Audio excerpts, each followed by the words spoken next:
ओम शांति 24/1/2025 की मुरली है। मुख्य रूप से बाबा ने कहा, कांटों को फूल बनाने की अच्छी सेवा करते रहो। किसी को भी कांटा नहीं लगाओ। कभी भी आपस में लड़ो नहीं। किसी को भी दुख नहीं दो। दुख देना भी कांटा लगाना है। आगे कहा, एक बाप की याद से मोस्ट लवली बनना है। चलते फिरते कर्म करते याद में रहने की प्रैक्टिस करनी है। बाप की याद और खुशी में प्रफुल्लित रहना है। कदम कदम ईश्वरीय डायरेक्शन पर चल हर कार्य करना है। अपनी मगरूरी अर्थात देह अभिमान का नशा नहीं दिखाना है। कोई भी उल्टा सुल्टा काम नहीं करना है। मूंझना नहीं है। अब सुनते हैं महावाक्यों को विस्तार से। बाबा ने कहा, मीठे बच्चे, तुम एक बाप के डायरेक्शन पर चलते चलो तो बाप तुम्हारा रिस्पॉन्सिबल है। बाप का डायरेक्शन है, चलते फिरते मुझे याद करो। प्रश्न है, जो अच्छे गुणवान बच्चे हैं उनकी मुख्य निशानियां क्या होंगी? उत्तर, वो कांटों को फूल बनाने की अच्छी सेवा करेंगे। किसी को भी कांटा नहीं लगाएंगे। कभी भी आपस में लड़ेंगे नहीं। किसी को भी दुख नहीं देंगे। दुख देना भी कांटा लगाना है। गीत है, यह वक्त जा रहा है। ओम शांति। मीठे मीठे सिकिलदे रूहानी बच्चों ने नंबरवार पुरुषार्थ अनुसार इस गीत का अर्थ समझा। नंबरवार इसलिए कहते हैं क्योंकि कोई तो फर्स्ट ग्रेड में समझते हैं, कोई सेकंड ग्रेड में, कोई थर्ड ग्रेड में। समझ भी हर एक की अपनी अपनी है। निश्चय बुद्धि भी हर एक की अपनी है। बाप तो समझाते रहते हैं। ऐसा ही हमेशा समझो कि शिव बाबा इन द्वारा डायरेक्शन देते हैं। तुम आधा कल्प आसुरी डायरेक्शन पर चलते आए हो। अब ऐसे निश्चय करो कि हम ईश्वरीय डायरेक्शन पर चलते हैं तो बेड़ा पार हो सकता है। अगर ईश्वरीय डायरेक्शन ना समझ मनुष्यों का डायरेक्शन समझा तो मूंझ पड़ेंगे। बाप कहते हैं, मेरे डायरेक्शन पर चलने से फिर मैं रिस्पॉन्सिबल हूँ ना। इन द्वारा जो कुछ होता है उनकी एक्टिविटी का मैं ही रिस्पॉन्सिबल हूँ। उसको हम राइट करेंगे। तुम सिर्फ हमारे डायरेक्शन पर चलो। जो अच्छी रीति याद करेंगे वही डायरेक्शन पर चलेंगे। कदम कदम ईश्वरीय डायरेक्शन समझ चलेंगे तो कभी घाटा नहीं होगा। निश्चय में ही विजय है। बहुत बच्चे इन बातों को समझते नहीं हैं। थोड़ा ज्ञान आने से देह अभिमान आ जाता है। योग बहुत ही कम है। ज्ञान तो है हिस्ट्री ज्योग्राफी को जानना, यह तो सहज है। यहाँ भी मनुष्य कितनी साइंस आदि पढ़ते हैं। यह पढ़ाई तो इजी है, बाकी मेहनत है योग की।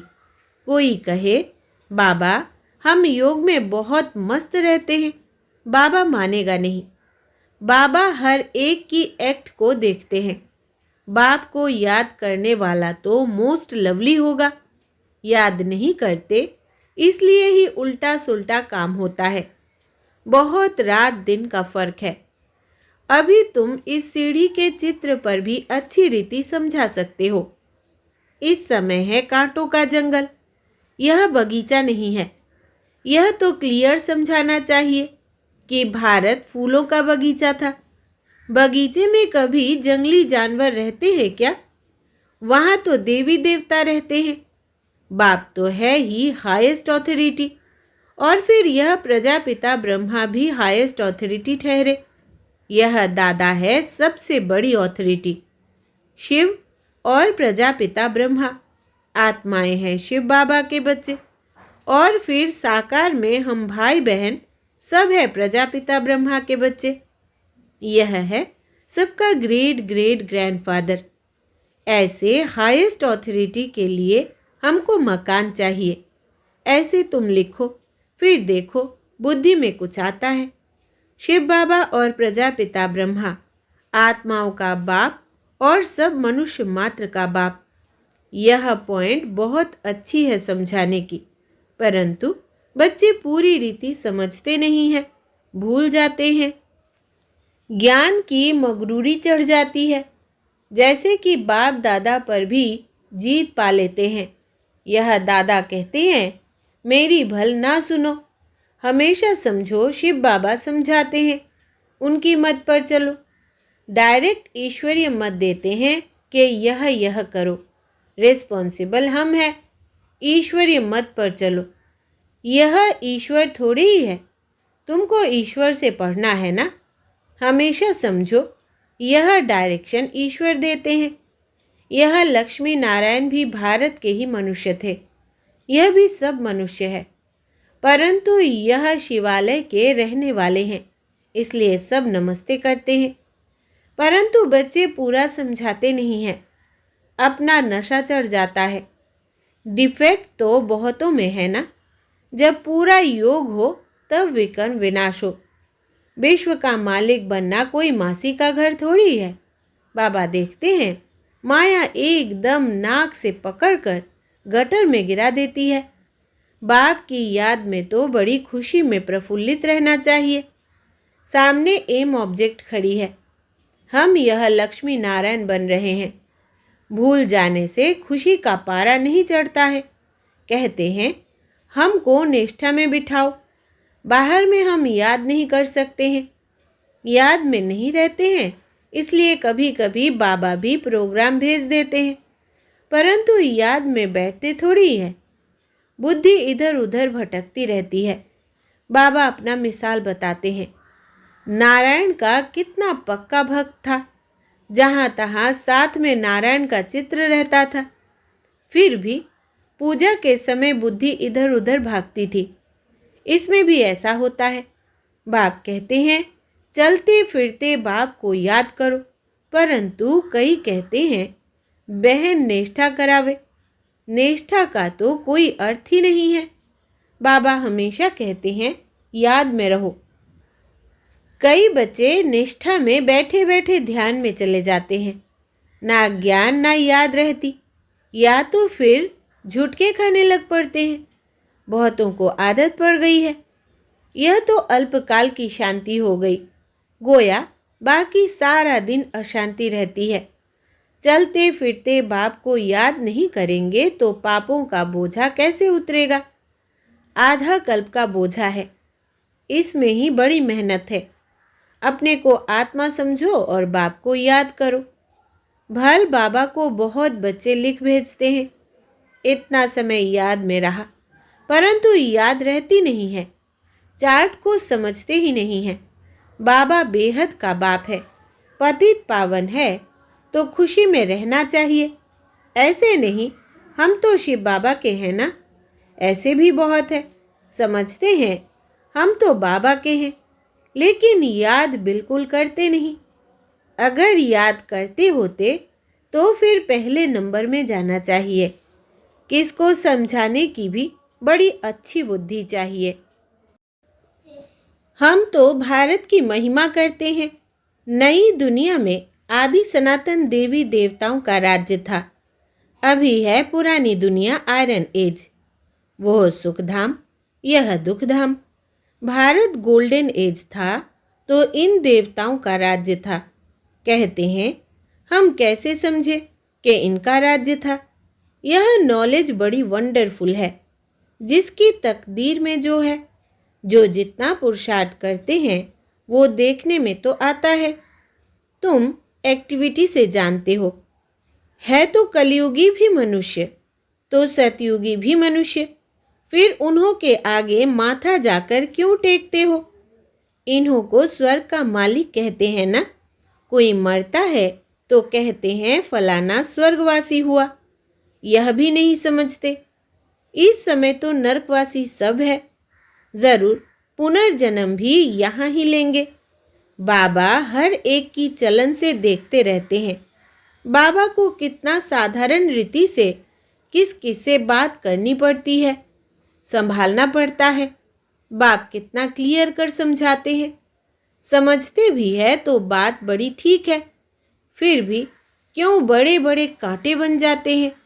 एक दो को दुख देने से कांटे बन जाते हैं, आदत छोड़ते ही नहीं। अभी बागवान बाप फूलों का बगीचा लगाते हैं, कांटों को फूल बनाते रहते हैं। उनका धंधा ही यह है। जो खुद ही कांटा होगा तो फूल कैसे बनाएगा? प्रदर्शनी में भी बड़ी खबरदारी से किसको भेजना होता है। अच्छे गुणवान बच्चे वो जो कांटों को फूल बनाने की अच्छी सेवा करते हैं, किसी को भी कांटा नहीं लगाते हैं, अर्थात किसी को दुख नहीं देते हैं, कभी भी आपस में लड़ते नहीं हैं। तुम बच्चे बहुत एक्यूरेट समझाते हो, इसमें किसी की इंसल्ट की तो बात ही नहीं। अभी शिव जयंती भी आती है। तुम प्रदर्शनी ज्यास्ती करते रहो, छोटी छोटी प्रदर्शनी पर भी समझा सकते हो। 1 सेकंड में स्वर्गवासी बनो अथवा पतित भ्रष्टाचारी से पावन श्रेष्ठाचारी बनो। 1 सेकंड में जीवन मुक्ति प्राप्त करो। जीवन मुक्ति का भी अर्थ समझते नहीं हैं। तुम भी अभी समझते हो। बाप द्वारा सबको मुक्ति, जीवन मुक्ति मिलती है, परंतु ड्रामा को भी जानना है। सब धर्म स्वर्ग में नहीं आएंगे, वो फिर अपने अपने सेक्शन में चले जाएंगे, फिर अपने अपने समय पर आकर स्थापना करेंगे। झाड़ में कितना क्लियर है। एक सद्गुरु के सिवाय सद्गति दाता और कोई हो नहीं सकता। बाकी भक्ति सिखलाने वाले तो ढेर गुरु है। सद्गति के लिए मनुष्य गुरु हो नहीं सकता, परंतु समझाने का भी अक्ल चाहिए। इसमें बुद्धि से काम लेना होता है। ड्रामा का कैसा वंडरफुल खेल है। तुम्हारे में भी बहुत थोड़े हैं जो इस नशे में रहते हैं। अच्छा, मीठे मीठे सिकिलधे बच्चों प्रति माता पिता बाप दादा का याद प्यार और गुड मॉर्निंग। रूहानी बाप की रूहानी बच्चों को नमस्ते। हम रूहानी बच्चों की रूहानी बाप दादा को याद प्यार, गुड मॉर्निंग और नमस्ते बाबा नमस्ते। रात्रि क्लास 18/3/68। तुमको वास्तव में शास्त्रों पर वाद विवाद करने की कोई दरकार नहीं है। मूल बात है ही याद की और सृष्टि के आदि मध्य अंत को समझना है। चक्रवर्ती राजा बनना है। इस चक्र को ही सिर्फ समझना है। इसका ही गायन है सेकंड में जीवन मुक्ति। तुम बच्चों को वंडर लगता होगा। आधा कल भक्ति चलती है। ज्ञान रिंचक नहीं, ज्ञान है ही बाप के पास। बाप द्वारा ही जानना है। यह बाप कितना अनकॉमन है, इसलिए कोटों में कोई निकलते हैं। वो टीचर्स ऐसे थोड़ी कहेंगे। यह तो कहते हैं मैं ही बाप टीचर गुरु हूँ, तो मनुष्य सुनकर वंडर खाएंगे। भारत को मदर कंट्री कहते हैं क्योंकि अम्बा का नाम बहुत बाला है। अम्बा के मेले भी बहुत लगते हैं। अम्बा मीठा अक्षर है। छोटे बच्चे भी माँ को प्यार करते हैं ना, क्योंकि माँ खिलाती पिलाती संभालती है। अब अम्बा का बाबा भी चाहिए ना। यह तो बच्ची है एडप्टेड, पति तो है नहीं। यह नई बात है ना। प्रजापिता ब्रह्मा तो ज़रूर एडप्ट करते होंगे। यह सभी बातें बाप ही आकर तुम बच्चों को समझाते हैं। अम्बा का कितना मेला लगता है, पूजा होती है, क्योंकि बच्ची ने बहुत सर्विस की है। मम्मा ने जितने को पढ़ाया होगा उतना और कोई पढ़ा ना सके। मम्मा का नामाचार बहुत है। मेला भी बहुत बड़ा लगता है। अभी तुम बच्चे जानते हो, बाप ने ही आकर रचना के आदि मध्य अंत का सारा राज तुम बच्चों को समझाया है। तुमको बाप के घर का भी मालूम पड़ा है। बाप से भी लव है तो घर से भी लव है। यह ज्ञान तुमको अभी मिलता है। इस पढ़ाई से कितनी कमाई होती है तो खुशी होनी चाहिए ना। और तुम हो बिल्कुल साधारण, दुनिया को पता नहीं है। बाप आकर यह नॉलेज सुनाते हैं। बाप ही आकर सभी नई नई बातें बच्चों को सुनाते हैं। नई दुनिया बनती है बेहद की पढ़ाई से। पुरानी दुनिया से वैराग आ जाता है। तुम बच्चों के अंदर में ज्ञान की खुशी रहती है। बाप को और घर को याद करना है। घर तो सभी को जाना ही है। बाप तो सभी को कहेंगे ना, बच्चों हम तुमको मुक्ति जीवन मुक्ति का वर्षा देने आया हूँ, फिर भूल क्यों जाते हो? मैं तुम्हारा बेहद का बाप हूँ, राजयोग सिखलाने आया हूँ। तो क्या तुम श्रीमत पर नहीं चलेंगे? फिर तो बहुत घाटा पड़ जाएगा। यह है बेहद का घाटा। बाप का हाथ छोड़ा तो कमाई में घाटा पड़ जाएगा। अच्छा, गुड नाइट, ओम शांति। धारणा के लिए मुख्य सार। पहला, एक बाप की याद से मोस्ट लवली बनना है। चलते फिरते कर्म करते याद में रहने की प्रैक्टिस करनी है। बाप की याद और खुशी में प्रफुल्लित रहना है। दूसरा, कदम कदम ईश्वरीय डायरेक्शन पर चल हर कार्य करना है। अपनी मगरूरी अर्थात देह अभिमान का नशा नहीं दिखाना है। कोई भी उल्टा सुल्टा काम नहीं करना है। मूंझना नहीं है। वरदान है, साधारण कर्म करते भी ऊंची स्थिति में स्थित रहने वाले सदा डबल लाइट भव। विस्तार है, जैसे बाप साधारण तन लेते हैं, जैसे आप बोलते हो वैसे ही बोलते हैं, वैसे ही चलते हैं, तो कर्म भल साधारण है लेकिन स्थिति ऊंची रहती है। ऐसे आप बच्चों की भी स्थिति सदा ऊंची हो। डबल लाइट बन ऊंची स्थिति में स्थित हो। कोई भी साधारण कर्म करो। सदैव यही स्मृति में रहे कि अविनाशी होकर अवतार बन करके श्रेष्ठ कर्म करने के लिए आए हैं, तो साधारण कर्म अलौकिक कर्म में बदल जाएंगे। स्लोगन है, आत्मिक दृष्टि वृत्ति का अभ्यास करने वाले पवित्रता को सहज धारण कर सकते हैं। आत्मिक दृष्टि वृत्ति का अभ्यास करने वाले पवित्रता को सहज धारण कर सकते हैं। अच्छा, अपनी शक्तिशाली मनसा द्वारा सकाश देने की सेवा करो।